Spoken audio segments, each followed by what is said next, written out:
এবার শামীম হোসেন আপনি লিখেছেন মসজিদের ইমাম সাহেবকে হুজুর বলা যাবে কিনা। হুজুর বলাতে কোনো অসুবিধা নেই। আমরা অনেকে এটা নিয়ে অহেতুক বাড়াবাড়ি করি।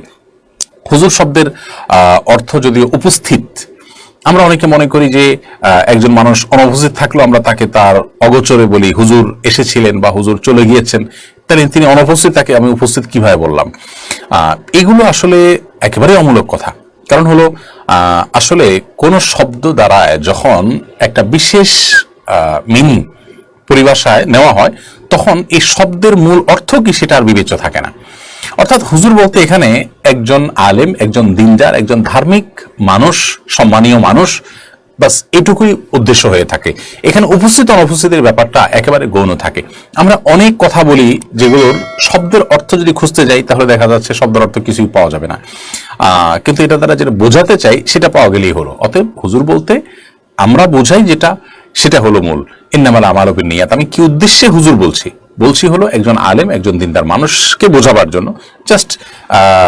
অতএব হুজুর শব্দের অর্থ সেটাই, তো সেটা হতে কোনো অসুবিধার কিছু নেই।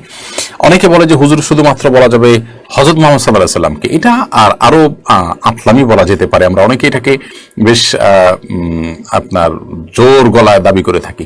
নবী করিম সাল্লাল্লাহু আলাইহি সাল্লামকে কোরআন হাদিসে কোথাও হুজুর বলাই হয় নাই।